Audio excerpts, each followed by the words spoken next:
राष्ट्रवादी शरदचंद्र पवार खासदारांना आपल्याकडे वळवण्याचा अजित पवारांचा प्रयत्न आहे का, असा मोठा प्रश्न सध्या सगळ्यांना पडलेला आहे। तटकरेंनी राष्ट्रवादी शरद पवार पक्षाच्या 7 खासदारांना संपर्क केल्याची आम्हाला माहिती मिळतेय। सुप्रिया सुळे वगळता 7 खासदारांची भेट घेत सोबत येण्याची ऑफर आता अजितदादांच्या राष्ट्रवादीने राष्ट्रवादी शरद पवार पक्षाच्या खासदारांना केलेली आहे आणि असे 7 खासदार आहेत। संपर्क झालेल्या 7ही खासदारांनी तटकरेंची ऑफर धुडकावल्याची ही माहिती आम्हाला कळलेली आहे। सुप्रिया सुळेंनी पटेलांना फोन करत तटकरेंबाबत नाराजीही व्यक्त केल्याचं कळतंय। तर राजकीय पटलावरती अतिशय या क्षणाची महत्त्वाची बातमी आहे। अजितदादांच्या राष्ट्रवादीकडनं शरद पवारांच्या खासदारांना या संदर्भामध्ये ऑफर देण्यात आलेली आहे। आपले प्रतिनिधी मंदार गोंजारी या संपूर्ण गोष्टीबद्दल आपल्याला जास्त अधिक माहिती देतील। मंदार, अतिशय महत्त्वाची अशी घडामोड असू शकते जर राष्ट्रवादी अजितदादा पवार पक्षाकडनं शरदचंद्र पवार पक्षाच्या खासदारांना जर ऑफर असेल तर अधिक काय माहिती आहे याबद्दल? राष्ट्रवादी काँग्रेस शरदचंद्र पवार पक्षाच्या खासदारांना आपल्याकडे वळवण्याची जबाबदारी सुनील तटकरेंकडे सोपवण्यात आलेली आहे आणि त्या जबाबदारीचा भाग म्हणून सुनील तटकरेंनी सुप्रिया सुळे वगळता जे इतर 7 खासदार आहेत या 7 खासदारांची भेट घेतली आणि त्यांना आपल्यासोबत येण्याची ऑफर दिली। तुम्ही सत्तेसोबत या असं सुनील तटकरेंनी या 7 खासदारांना सांगितलं। अर्थात ही भेट किंवा या भेटी स्वतंत्रपणे घेण्यात आल्या आणि त्याच वेळी या खासदारांना असंही सांगितलं की या भेटीची किंवा या ऑफरची माहिती तुम्ही बाहेर कोणाला देऊ नका। मात्र या 7ही खासदारांनी अशा भेटीची किंवा या ऑफरची माहिती येऊन शरदचंद्र पवार पक्षातील नेत्यांना सुप्रिया सुळेंना दिली आणि त्यानंतर सुप्रिया सुळेंनी प्रफुल्ल पटेल यांना फोन करून त्यांची नाराजी देखील व्यक्त केली की पुन्हा तुम्ही आमचा पक्ष फोडण्याचा प्रयत्न का करत आहात, अशा प्रकारची विचारणा सुप्रिया सुळेंकडून प्रफुल्ल पटेल यांना करण्यात आली। आणि आता जी माहिती मिळते त्यानुसार या 7ही खासदारांनी सुनील तटकरेंची ऑफर धुडकावलेली आहे। हे 7 खासदार दिल्लीतलं जे केंद्र सरकार आहे त्या केंद्र सरकारला अधिक स्थिरता राहावी यासाठी आपल्याकडे वळवण्याचा प्रयत्न होताना दिसतोय आणि ती जबाबदारी सुनील तटकरेंकडे सोपवण्यात आली आहे। मात्र तुर्तास या 7ही खासदारांनी सुनील तटकरेंची ऑफर धुडकावून लावली आहे। राष्ट्रवादी शरदचंद्र पवार पक्षाचे खासदार निलेश लंके आपल्यासोबत या क्षणी आहेत। आपण त्यांच्याकडनं थेटच या संदर्भात प्रतिक्रिया घेऊया। निलेशजी, आपलं एबीपी माझामध्ये स्वागत आहे। आम्हाला अशी खात्रीलायक बातमी कळते आहे की राष्ट्रवादी शरदचंद्र पवार पक्षाच्या 7 खासदारांना संपर्क केला होता सुनील तटकरेंनी आणि त्यांना ऑफर होती अजितदादांची राष्ट्रवादी मध्ये येण्यासंदर्भात। तर आपली या संदर्भात प्रतिक्रिया काय आहे? झालेला नाही कधी एकमेकाला भेटतो बोलतो, पण अशी राजकीय चर्चा कुठलीच झालेली आहे त्याबाबत। पण अशा पद्धतीची जर तुम्हाला ऑफर आली तर तुम्ही असा कुठला निर्णय घ्याल का? तुम्ही अजितदादांबरोबर जाल का? नाही, असं कुठला ऑफर आलेला नाही, असा कुठला निर्णय होणार पण नाही। पण सत्तेबरोबर राहावं किंवा जे सत्ता निर्माण करतायत त्यांच्याबरोबर असावं अशा पद्धतीचा निर्णय तुम्हाला घ्यावासा वाटतोय का? राजकारणामध्ये कुठलीच गोष्ट आल्यानंतर त्या गोष्टीला सामोरं जायचं असतं। घाबरून लगेच काही निर्णय बदलण्याचा विचार सुद्धा करायचा नसतो। राजकारणात सत्ता आल्यानंतर सुद्धा ती सत्ता भोगायची तयारी ठेवायची, सत्ता नसल्यानंतर फाईट आउट करायची तयारी ठेवायची। निलेशजी, आमचे प्रतिनिधी मंदार गोंजारी सुद्धा आपल्या सोबत आहेत। मंदार आता तुम्हाला प्रश्न विचारतील। मंदार, निलेशजी, सुनील तटकरेंसोबत नजीकच्या काळामध्ये आपल्या ज्या भेटी झाल्या तर त्यामध्ये नक्की काय चर्चा झाली किंवा काय सुनील तटकरेंचं म्हणणं होतं या सगळ्याबद्दल? नाही, कोणाचीही राजकीय भेट झाली नाही, राजकीय चर्चा पण नाही झाली। आणि अधिवेशन चालू असताच्या काळात अधिवेशनात भेटी झाल्या, फक्त तेवढं पुरता हाय बाय नमस्कार झाला। बाकी सुनील तटकरेंना आपण भेटलात स्वतंत्रपणे, म्हणजे वेगवेगळ्या पद्धतीने? नाही, मी नाही भेटलो आणि कुठले आमचे खासदार भेटले पण नाही, अशी कुठलीच राजकीय चर्चा नाही। ओके, धन्यवाद निलेश। धन्यवाद निलेशजी. आपण अमोल मिटकरी आपल्या सोबत आहेत, नेते अमोल मिटकरी, अजितदादा पवार पक्षाचे. आपण त्यांच्याशी या संदर्भात चर्चा करूया.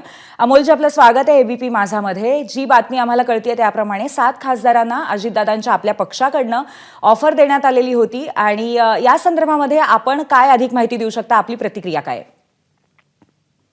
माध्यमातून ही बातमी मला आता कळली आणि याबाबत मला असं वाटतं प्रांताध्यक्ष तटकरे साहेबच अधिक योग्य उत्तर देतील. कारण जर एखाद्या पक्षाच्या खासदारांना पक्षामध्ये यायचं असेल, दुसऱ्या पक्षामध्ये जायचं असेल, तर प्रोटोकॉलनुसार त्या प्रदेशाध्यक्षांशी त्यांचा संपर्क होतो. आता जर तुतारी गटाचे जे काही 7-8 खासदार निवडून आलेले आहेत त्यांना जर खरंच आमच्यासोबत यावं वाटलं असेल, त्यांनी संपर्क अर्थातच तटकरे साहेबांशी केला असेल. मात्र जर त्यावर आता प्रदेशाध्यक्ष म्हणून किंवा पक्षाची भूमिका म्हणून त्यांनी काय यत्न केलं हे माझ्यापेक्षा तेच अधिक पद्धतीने सांगू शकतील. पण मी एवढं मात्र नक्की सांगतो की काही खासदार तुतारी गटाचे आणि काही आमदार हे आमच्या संपर्कात सुरुवातपासून आहेत. आता कितीही कोणी नाकारत असेल तर त्यांची इच्छा आहे की महाराष्ट्रात आणि राज्यासोबतच बाहेर काम करायचं. कारण आता दिल्लीच्या पण निवडणुका जाहीर झालेल्या आहेत. त्यामुळे मला असं वाटतं की जर कोणी येत असेल तर स्वागत आहे, पण अर्थातच तो निर्णय, अंतिम निर्णय राष्ट्रीय अध्यक्ष आणि प्रदेशाध्यक्ष घेतील. पण अमोलजी, त्याचबरोबर सत्ताधारी पक्षाबरोबर असावं आणि त्याचबरोबर राष्ट्रवादी सुद्धा कुठेतरी आणखीन बळकट व्हावी या दृष्टीने सुनील तटकरे यांच्यावरती अशी जबाबदारी देण्यात आलेली असं आम्हाला कळतंय. त्यामध्ये किती तथ्य आहे? त्याबद्दल राष्ट्रीय अध्यक्ष अजितदादा सांगू शकतात आणि कुठल्याही पक्षाला वाटेल की आपला पक्ष राज्य पातळीवर आणि देश पातळीवर घट्ट व्हावा, मजबूत व्हावा. आणि जर मी तर अगोदरच सांगितलं की जर तसे 7-8 खासदार यायला इच्छुक असतील तर आम्ही त्यांचं स्वागत करतो. आणि हेच सगळे इच्छुक आहेत. तुम्हाला सांगतो, निलेश लंकेंची तुम्ही बाईट आता काही मिनिटांपूर्वी घेतली तुमच्या चॅनलला. ते म्हणतात असा कुठला प्रस्ताव नाही आणि प्रस्ताव धुडकावला. निलेश लंकेंचीच इच्छा आहे काम करण्याची. कोणतं बोलतात तुमच्या चॅनल समोर? त्याच्यामुळे त्यांची आत्ताची इच्छा नाही, त्यांची मागे सुरुवातपासून इच्छा आहे. असे काही लोक जसे 41 आमदार राष्ट्रवादी काँग्रेस पक्षाचे निवडून आले त्याच्या 20 सेकंद दुसऱ्या मिनिटापासून सुरू झालं की साहेब आम्हाला यायचं. मी मागे पण एक भाष्य केलं होतं तुम्हाला आठवलं हिवाळी अधिवेशनाच्या वेळी, पण मग मी त्यांचा त्यावर शांत राहिलो. अशा गोष्टी सगळ्या लक्षात घेतल्या तर एक लक्षात येतं की जर पक्ष मजबूत होत असेल राज्य आणि जिल्हा म्हणजे पूर्ण राष्ट्रीय स्तरावर तर येणाऱ्यांचं स्वागतच आहे. त्या बाबतीत अधिक निर्णय मात्र अजितदादाच घेतील. अजितदादा त्यावर घेतील आणि तटकरे साहेब याबद्दल माझ्यापेक्षा अधिक विस्तृत सांगू शकतील. कारण मी एक छोटा कार्यकर्ता आहे, पण माझी सामान्य कार्यकर्ता म्हणून भावना आहे की पक्ष आणखी मजबूत झाला पाहिजे, पक्षाच्या जाळे विस्तारले गेले पाहिजे आणि पक्ष दिल्लीपर्यंत त्या पक्षाने धडक मारली पाहिजे. बरं, अमोलजी, तुम्ही म्हणताय की निलेश लंके यांची स्वतःहूनच इच्छा आहे तुमच्याबरोबर येण्याची, पण अर्थात त्यांनी एबीपी माझाला तर इन्कार केला या संदर्भात. आमचे प्रतिनिधी मंदार गोंजारी सुद्धा आता या क्षणी आपल्यासोबत आहेत. तर मंदार आपल्याला प्रश्न विचारू इच्छित आहेत. मंदार. अमोलजी, अशा प्रकारची बैठक झाल्याची माहिती एबीपी माझाला आहे. तुम्ही म्हणतात की जर इच्छा असेल तर या सगळ्या खासदारांनी त्यांचा निर्णय घ्यावा. भारतीय जनता पक्षाच्या नेत्यांकडून तुम्हाला ही टास्क देण्यात आली आहे का, शरदचंद्र पवार पक्षाची खासदार तुमच्याकडे वळवण्याची? बघा, मी अगोदरही मंदारनी सांगितलं याबाबत सर्व माहिती जी काही असेल ते प्रांताध्यक्ष सुनील तटकरे साहेबांना असेल. आम्ही शेवटी पक्षाचे कार्यकर्ते आहोत. जरी तुमच्या चॅनल समोर लंके साहेबांनी असं सांगितलंही असेल की आम्ही प्रस्ताव धुडकावला, पण लंके साहेब काही तिकडे प्रदेशाध्यक्ष नाही. त्या प्रदेशाध्यक्षांमध्ये या प्रदेशाध्यक्षांमध्ये जर काही वार्ता झाली असेल, काही चर्चा झाली असेल तर ती अद्याप तरी गुणदत्तात आहे. आणि भाजपकडून कुठला टास्क आला असेल किंवा भाजपकडून काही ऑफर आली असेल तर मी त्यावर सांगू शकणार नाही. मला त्यातल्या कोर कमिटी मधल्या काही बातम्या माहित नाही किंवा पार्लमेंटरी बोर्डमध्ये मी सदस्य नाहीये. त्याच्यामुळे मी एवढं नक्की सांगतो की राष्ट्रवादी काँग्रेस पक्ष म्हणजे जे तुतारी चिन्हावर निवडणूक लढवून जिंकले त्यांची इच्छा आहे की आम्ही अजितदादाच्या नेतृत्वात काम करावं. कारण अजितदादांनी आता महाराष्ट्रात त्यांचं अस्तित्व सिद्ध करून दाखवलंय. म्हणून जे येत असतील, जशा बैठका होत असतील, तशा बैठका घेण्याची इच्छा त्यांची असेल तर आमचं नाहीच ना. गरजेचं समीकरण प्रत्येकाने केलंच पाहिजे. आमचा पक्ष शेवटी मोठा झाला पाहिजे असं वाटतं, साहजिक आहे. धन्यवाद.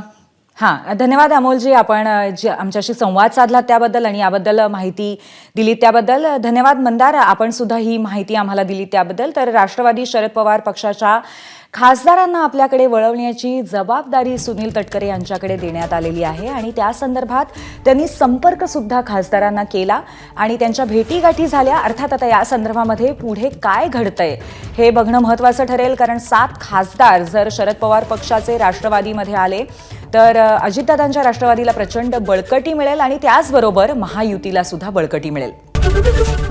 एबीपी माझा, उघडा डोळे बघा नीट.